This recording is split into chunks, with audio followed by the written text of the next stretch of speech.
a round of applause here. Okay. Good. So here are the bags that you're going to be packing. 6 servings in the bag. Who remembers how much each serving costs? 22 cents. Let's call it out together on 3. 1, 2, 3. 22 cents for less than a quarter. We can feed a child a nutritious meal. And I want to remind you that as your hands touch these bags, your hands will be the last one touching these bags until they get to Nicaragua, when those folks who are cooking up the food are receiving those bags and making a difference in their community, lifting others out of poverty and giving them hope. Bags of hope. Pretty neat, huh? Okay, you ready for the after picture here? One more thing before we do that. We are a Christian organization, and that's why we do everything that we do. God has blessed us so much to be able to pack so much food. He's blessed us with you. We invite anyone and everyone to come and pack food here. And at the end of our session, you'll have an opportunity to go back and bless the food in the warehouse. You can look forward to that. Here we go then. You're going to love this. So what do you think Fender likes to play with? Trucks. He likes to play soccer, likes to play with trucks like a normal kid, a normal 4, almost 5-year-old. In this picture, he's gained 5 pounds. That's 5 pounds in a year, and that's not very much. But with the kwashiorkor, he was retaining a lot of fluid, so he lost that fluid, and then he gained healthy weight, and it weighed out at 5 pounds.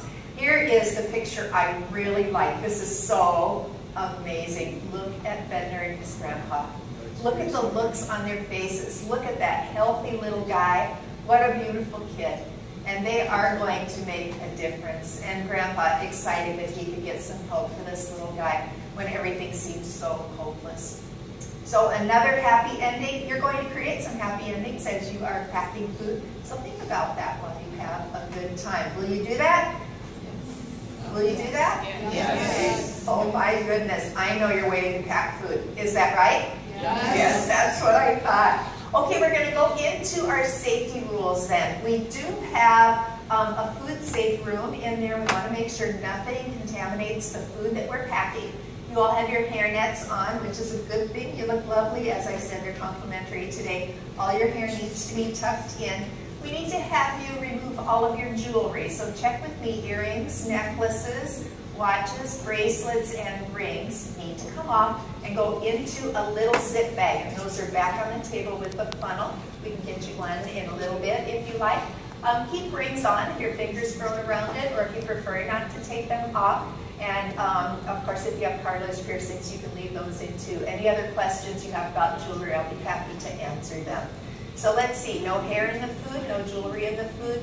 You can't have anything to eat or drink in the packing room, and that means you'll need to spit out your gum before you go in. So help each other out. If your friend has forgotten to spit out their gum, just give them a little elbow and say, oops, you forgot. And that will avoid that awkward moment when we need to go in and remind them. If you've been sick in the last 24 hours with a high fever, vomiting, or diarrhea, I want you to talk to me and not go into the packing room. We're not going to do germs from you or germs from your hands, so really, really good hand washing before you go in to pack food too. That'll be the last thing you do. Wash your hands and then go in there as if you're going to do surgery, but don't really do that. Okay, and we'll go ahead and get you trained for your job. Just a few more things here. If you have a Band-Aid or a sore on your hand, we have food safety gloves for that hand. These are also the food safety gloves you'll wear over a hand that has a ring. They are in the packing room. We'll help you find those when you get in there. If you feel dizzy, please sit down. We want you to take care of yourself. Again, water fountain is behind us. Next to the restrooms, and we'll help you in whatever way we can. Try wiggling your knees as you're packing, just keep that blood flowing. If you have a soy allergy, you've already seen that we have soy in the food. There's a lot of soy dust in our area too. Go ahead and come to me with your concerns, and we'll work out something that's going to keep everyone comfortable. Finally, some of you will be working in the warehouse. You'll be lifting boxes and things, and we'll teach you how to do that carefully. And then some of you will be using a sanitizing spray to clean off the tabletops, and we will also let you know how to use that safely. Did I get them all? Okay, good. Thank you very much. Thank you. At this point in time, I want to pick some people who will work in the warehouse.